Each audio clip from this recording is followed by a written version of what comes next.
고! 2019학년도 수능을 대비하는 수능 특강 인문 4번 지문을 시작하도록 하겠습니다. 네, 이 지문은 제가 봤을 때 좀 뭐라고 할까요?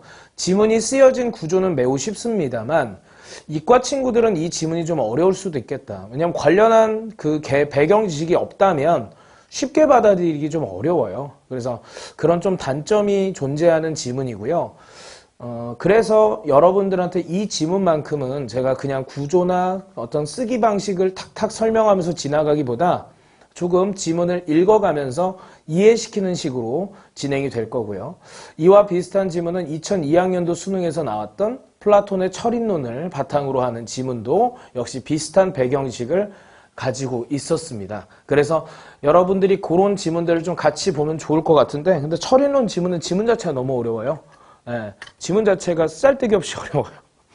알겠죠? 플라톤은 그렇게 어렵게 안 썼는데 걔가 그렇게 어렵게 쓰더라고요. 그래서 좀 이해가 안 되지만, 그래서 이 지문에서 충분히 이제 이해 납득시켜 드리도록 제가 노력을 하겠습니다. 아시겠죠? 자, 일단은 첫 문단은 제가 따로 읽진 않을 거예요. 근데 첫 문단에서 이걸 잡았는지를 꼭 점검을 해보세요. XY 관계요.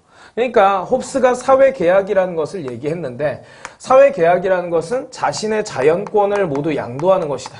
자연권, 권리를 양도하는 거야. 선생님이 누누이 말씀드렸습니다만, 우리가 인문지문에서 권리와 의무를 구분하지 못하면, 왜 무슨 일 있어? 오케이. 권리와 의무를 구분하지 못하면 안 됩니다. 2017학년도 9월 평가원에서 나왔던 법인격 부인론 지문에서도 권리와 의무를 구분하지 못해서 지문을 어려워하는 친구들이 있었어요. 권리와 의무가 뭔지 모르면 지금 네이버에 가서 찾으세요. 자, 갑니다.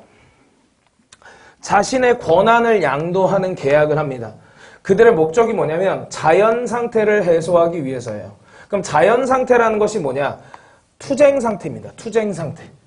그래서 그 투쟁 상태를 해소하기 위해서 개인의 안정과 평화를 추구하기 위해 사회 계약을 했다. 됐습니까? 이게 이제 같은 맥락이란 걸 잡았는지를 좀 보시고요. 아시겠죠? 그래서 그리고 이거 X와 Y 관계 잡았는지 생각하시고요. 됐습니까? 자, 그 다음 갑니다. 정치체 가겠습니다. 자, 갑니다. 다음 문단. 홉스는 그에 져서 리바이어던에서 국가, 곧 정치체를 인공인간으로 묘사하였다.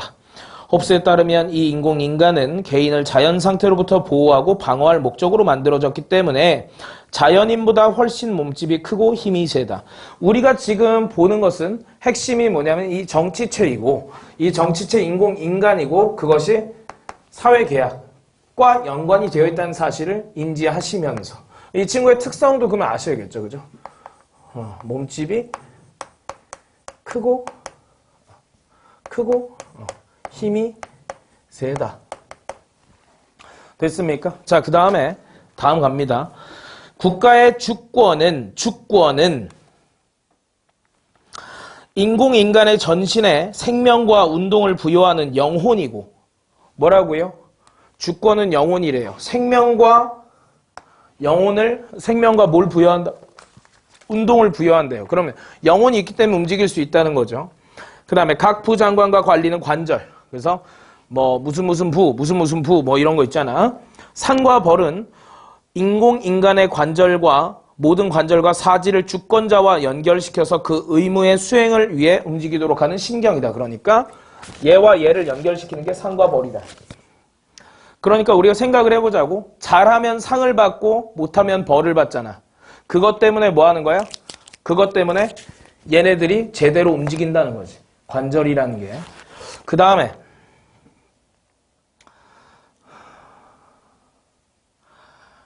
네, 잠깐만요. 또한 구성원 개개인 모두 부와 재산은 인공인간의 체력에 해당하고, 그래서 부와 재산이 체력이야. 그럼 체력이 없으면 움직이니 못 움직이니? 그렇지. 아무리 잘 연결되어 있어도 움직이지 못해. 이해되겠지? 그러니까 일종의 이게 영양이라고 봐도 될 것 같아. 그죠? 이과 학생들을 위해서. 조언자들은 인공인간이 알고 있어야 하는 내용들을 제안하기 때문에 그 기억이다. 그래서 알고 있어야 하는 내용들. 그 조언자는 대표적으로 제가 봤을 때는 모르겠어요. 뭐 법무처 사람들이랄까?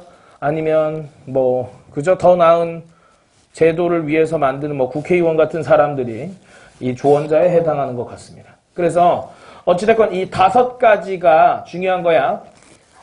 모두 있어야, 모두 존재해야만 움직일 수 있다 이거지. 그지? 이 5가지 중에 하나라도 결여가 되면 안 돼. 넘어왔어. 다음 문단부터가 또 중요한데, 이 첫 문단은 사실 둘째 문단 처음 읽었을 때 이해가 안 됩니다. 그렇지만 점점 뒤로 가면 갈수록 그 내용이 활용이 되는 거죠. 그래서 여러분들 이런 식의 읽을 때는 왔다 갔다 하면서 다시 확인하고 내려오고 이렇게 하면서 계속 연결시키면서 읽으셔야 됩니다. 알겠죠? 네, 신경을 연결시켜 주는 것처럼.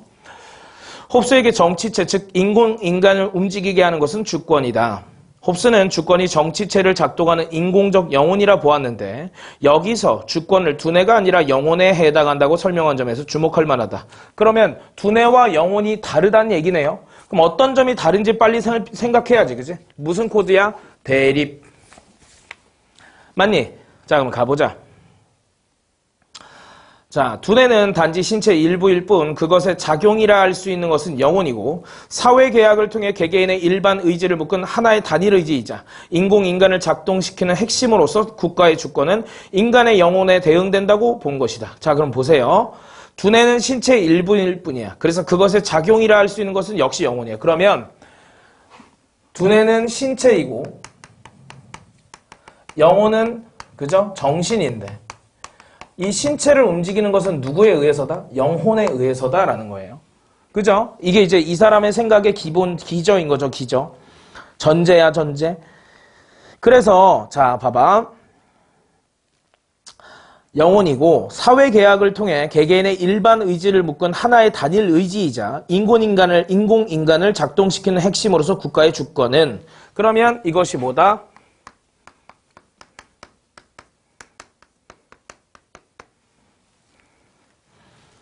됐니? 국가의 주권은 인간의 영혼에 대응된다고 본 것이다. 좋았어요? 그래서 그리고 이 주권이 사라지게 되면 개개인은 다시 각각의 자연 상태로 떨어져 나갈 수밖에 없게 돼요. 정치체가 해제될 수밖에 없다. 그러니까 이 주권이 사라지게 되면서 이 주권이 뭐지? 영혼이 사라지게 되면 개개인은 다 뭐야?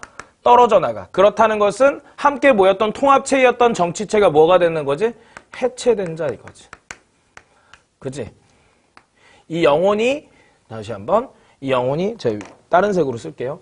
이 영혼이 없다면 그 정치체가 뭐가 된다? 해체된다.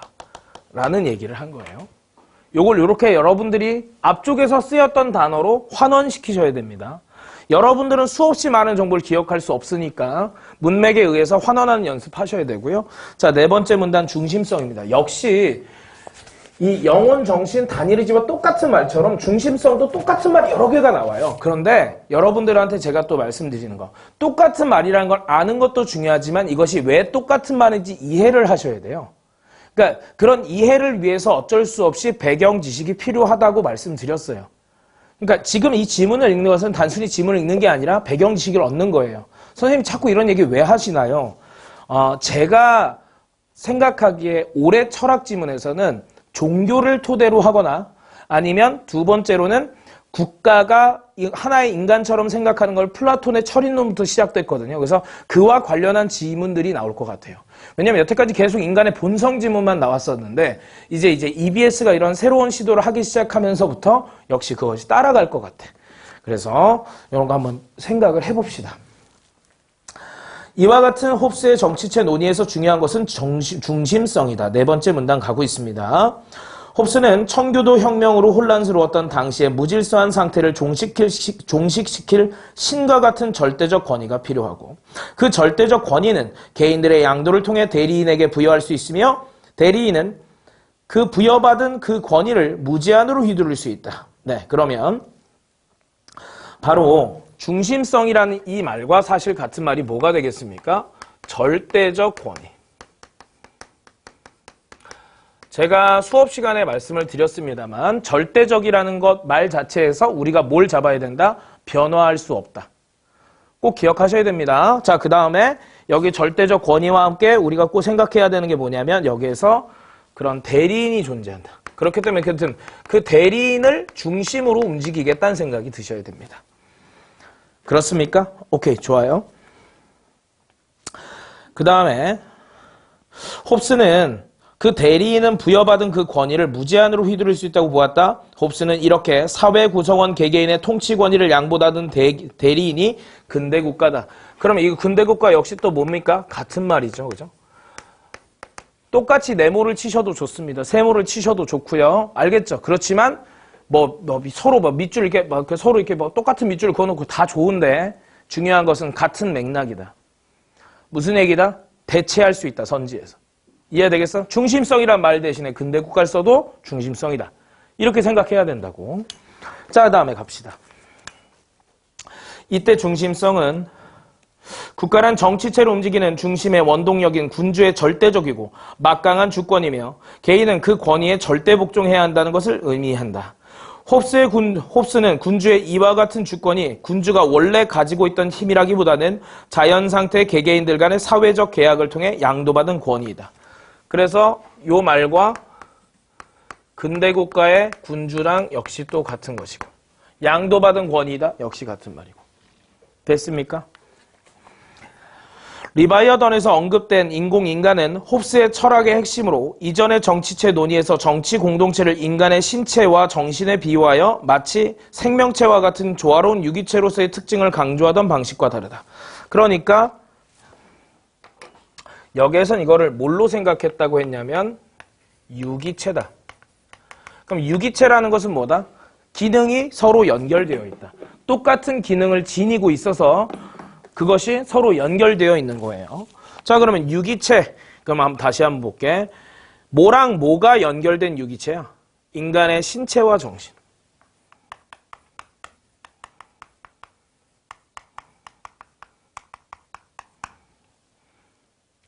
자동성과 영속성을 강조하기 위한 것이었다. 자동성은 개인들의 일반 의지가 모여 분할할 수 없는 단일 의지가 된 주권이 인공인간의 신체에 내재된 시스템에 따라 작동하여 저절로 기능한다는 것을 의미한다. 그러니까 여기에서는 뭐냐면 분할할 수 없는 단일 의지가 된, 오케이. 그렇다면 단일 의지라는 말도 역시 무슨 말을 포함하고 있다?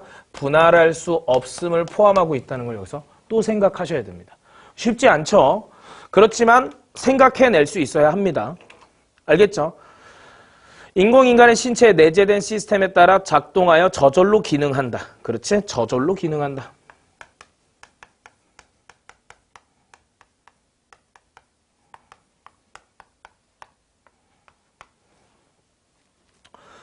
그 다음에 또한 영속성은 이전의 군주권이 단순히 군주 개인이 통치하는 왕권이기에 군주가 죽으면 함께 사멸해버리는 것과 달리 인공인간은 사회 구성원의 죽음과는 무관하게 그 내재 원리에 따라 지속된다. 그러니까 군주의 죽음과 상관없이 뭐가 된다? 지속된다. 그죠? 군주의 죽음과 무관하다.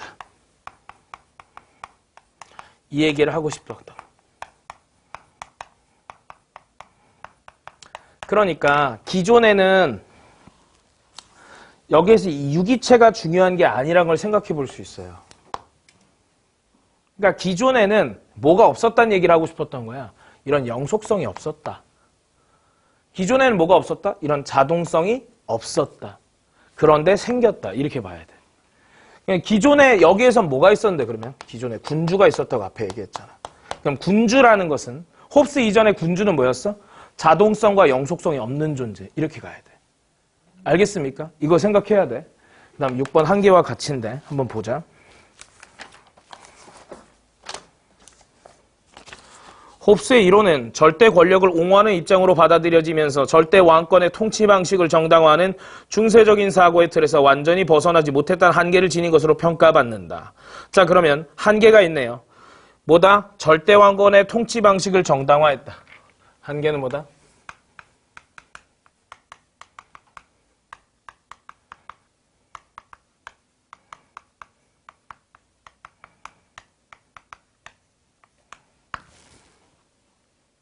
하지만 자유의지를 가진 개인들이 상호간의 안정과 평화를 염두에 두고 근대적 주권을 만들어내기 위한 장치로서 사회계약의 개념을 고안하고 그것을 바탕으로 국가를 능동적으로 작동하는 정치체로 인식했다는 데서 의미를 평가한다. 그러니까 여기에서 이 가치는 뭐다? 근대적 주권 개념을 생성했다. 그렇죠? 됐어요? 이거였는데 사실은 이 한계를 극복한 게 4번 문제에 나온 로크입니다. 그래서 로크의 대의제가 이것을 좀 더 발전시킨 거죠. 그래서 여러분들이 이런 사고를 이제 가질 수 있는 시발점이 된 지문이에요. 이 국가에 대한 개념을 새롭게 정의한 새로운 개념입니다. 기존에는 어떤 특정한 인간 중심에서 그 이후에는 권위 중심으로 바뀌게 되고 그 다음에 그 권위가 개인 한 명의 권위가 아닌 다수의 권위가 함께 모여져서 힘이 되는 것이라는 그 권력형의 생각을 처음으로 생산한 게 이 홉스고요.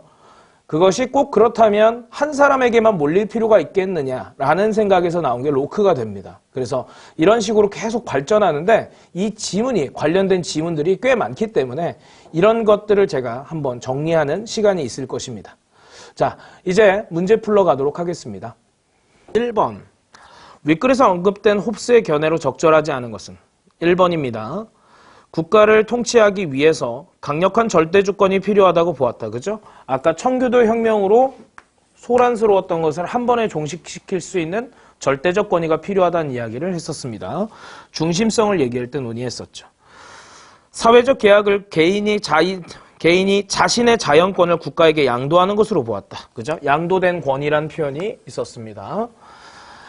근대 국가를 개인으로부터 위임받은 주권을 행사하는 정치체로 보았다. 그죠? 군대 국가를 그렇게 보았다는 것 맞습니다. 그죠? 그 다음에 4번. 거기 양도된 권위란 표현에서 2번과 3번이 동시에 해결되는 겁니다. 개인의 평화와 안녕이 보장되면 정치체의 단일 의지가 해체된다. 단일 의지는 여기에서 군대 국가고요. 그것이 해체되지 않고 영속된다고 맨 마지막에 얘기했었기 때문에 영속성이라는 특성에 위배됩니다. 됐죠? 그 다음에 해체되는 이유가 있었죠? 해체는 언제 된다고 했지? 중심성이 해체되면 해체되는 것이다 라고 말씀드렸었습니다. 안정된, 그죠? 영혼이 없으면 해체, 그죠? 영혼이 없으면 해체. 제가 다시 정정합니다. 한정된 재화에 대한 개인의 이기심으로 인해 자연 상태가 나타난다고 보았다. 그럼 자연 상태에 대해서 언급했던 것은 천문단이고요. 거기 가서 살펴보시면 한정된 재화로 인해 보존될 수 없어서 그렇다라고 설명했기 때문에 적절합니다. 자, 그 다음 2번 선지 보겠습니다. 기억에 대한 설명으로 가장 적절한 것입니다. 자, 기억은 인공인간이고요. 1번, 현실에서의 자연인들과 비슷한 형체의 힘을 가진 존재이다. 여기서 자연인보다 몸이 크고 그 다음에 힘이 더 강하다.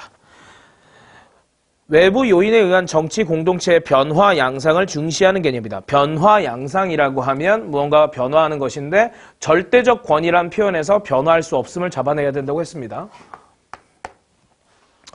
3번. 개인들의 일반 의지가 집약된 단일 의지에 의해 운영되는 정치체제다. 그쵸? 맞죠, 이제? 같은 맥락을 잡았기 때문에 아주 쉽게 풀 수 있습니다. 여러 개인에게 그 권한을 분할하여 국가를 작동시키는 근대적 주권이다. 권한을 분할하는 것이 아니고 중심으로 모인다고 했습니다. 군주, 개인이 본래부터 갖고 있는 사회 구성원에 대한 통치권이 아니고, 그죠? 양도된 권이다. 라는 표현을 썼습니다. 정답은 3번이 되겠습니다. 자, 보기 하겠습니다. 보기는 홉스가 리바이어던에서 언급한 내용이다. 윗글을 바탕으로 보기를 이해해라. 그래서 보기 어떤 구절을 이해하라는 건데 가부입니다. 여러 명의 주권자가 존재하여 그들 사이에 대립이 발생하면 주권을 분할해야 한다. 그런데 주권의 분할은 다수의 개인을 전쟁 상태로 만들기 때문에 궁극적으로 주권 설립의 목적에 반하는 결과를 초래한다. 그러니까 뭐가 필요하다고 얘기하겠습니까? 중심성이 필요하다라고 표현을 하겠죠. 그죠? 분할이 되면 안 좋다라는 표현이니까 중심이 돼야 된다. 이렇게 얘기하는 거고요. 가와 연관된 1번과 2번 선지 봅니다. 가를 통해 홉스가 분할될 수 없는 단일 의지로서의 주권이 필요하다고 한, 그렇죠? 단일 의지, 바로 분할될 수 없는 단일 의지, 중심성입니다. 가를 통해 홉스는 혼란과 공포로부터 각 개인을 지키기 위해서는 강력한 주권, 그렇죠? 중심성에서 설명했던 바입니다. 자, 나아갑니다.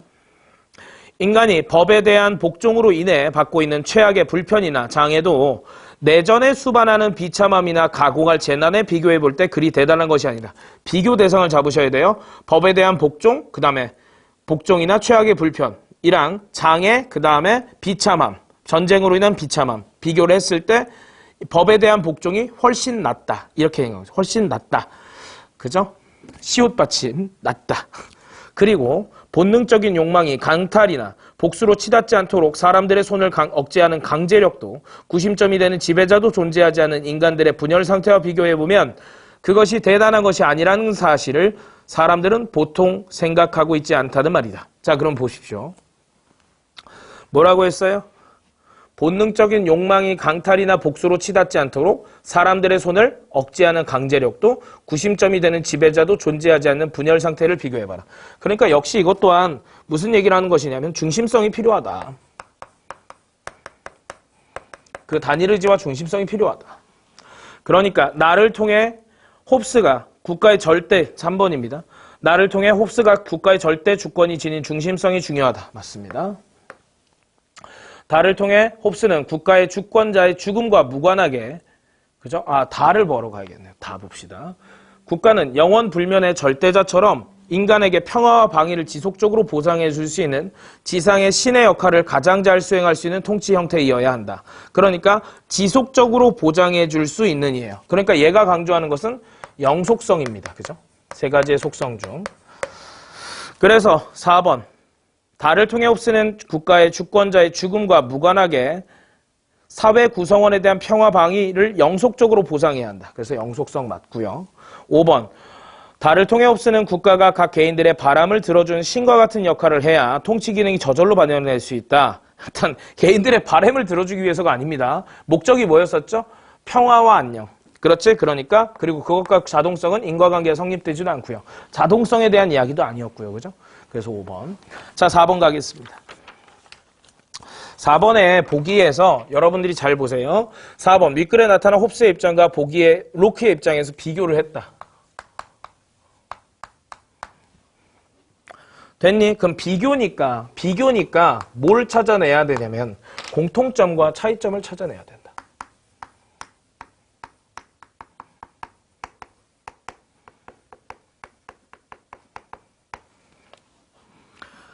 로크는 사회 구성원으로서의 개인이 자유와 평등과 같은 기본권은 보장받지만 자신의 재산과 권리를 보다 확실하게 보장받지 못하는 상황을 자연상태로 보았다. 됐습니까? 자, 그러면 여기에서 일단 아까의 자연상태랑 지금의 자연상태가 좀 다르다는 걸 느끼실 수 있어요. 아까의 자연상태는 뭐였죠? 그죠? 만인에 의한 투쟁 상태인데 여기는 뭐냐면 권리를 보장받지 못하는 상황이다. 이런 얘기죠. 그래서 그렇기 때문에 자연 상태에 있는 개인들은 이성적 사고를 바탕으로 한 사회 계약을 통해서 이것을 좀 더 잘 보호받아야 한다고 보았다. 그렇군요. 그러면 사회 계약을 통해서 뭔가를 해야겠다는 생각은 공통적이네요. 그죠? 그리고 자연 상태를 극복하기 위한 사회 계약으로 절대 주권의 확립보다는 입법부와 행정부를 통해서 주권을 대리하는 대의제를 도입했다. 그러면 아까 저기 뭐죠? 이름이 홉스랑 로크의 차이가 보이죠, 그죠? 아까 홉스는 어떻게 했어요? 홉스는 군주를 중심으로 했지만 로크는 대의제, 그죠? 그 다음에 만일 권력자가 계약의 목적을 위반하거나, 그죠? 위반하거나 불성실하게 수행하면 그를 탄핵하거나 그에게 저항할 권리가 있다. 그럼 탄핵이나 저항을 한다는 건 뭐가 된다는 거지? 변화 가능하다. 그러면 여기에서 홉스는 절대적이니까 변화 불가능이죠. 그죠? 이해되겠습니까? 그거 바로 잡아내셨으면 됩니다. 굉장히 쉽지 않으면 저랑 여태까지 인문지문, 철학지문 하면서 제가 잡았던 핵심 키워드들 잘 기억하고 계시면 그리 어렵지 않습니다. 자, 1번. 홉스와 로크 모두 자연 상태를 사회 계약을 통해 극복해야 할 문제 상황이다. 그렇죠? 그쵸. 그 다음에 홉스와 로크 모두 개인들이 이성적 사고를 갖고 있기 때문에 사회 계약에 약하네. 일단은 보기는 맞았고요. 그래서 저도 아까 이것 때문에 살짝 들춰봤더니 첫 문단에서 이성적인 사고를 바탕으로 한 표현이 있더로군요. 맞습니다. 공통점 묻고 있고요. 3번. 홉스와 로크 모두 사회 계약이 제대로 이행되지 않을 때는 국가에 저항할 수 있다? 아니요. 일단은 홉스는 사회계약이 제대로 이행하지 않을 때에도 국가에 저항할 수 없을 거예요. 왜냐하면 절대적이니까. 하지만 로크는 저항한다고 했기 때문에 모두라는 말이 틀렸습니다. 홉스가 틀려서. 홉스는 개인의 평화와 안정을, 로크는 개인의 재산과 권리의 보장. 그렇죠? Y값이 달랐다는 거. 그 다음에 홉스는 절대 주권을, 로크는 대의제를, 개인, 자연 상태의 개인을 보호할 수 있는 사회계약의 방식이다. 그렇죠? 맞습니다. 그래서 정답은 이렇게 되겠죠. 네. 이거 듣느라 고생 많이 하셨고요. 이 지문이 좀 의미 있는 배경식을 담고 있는 지문이었다는 사실을 잊지 않으셨으면 좋겠습니다. 고생하셨습니다.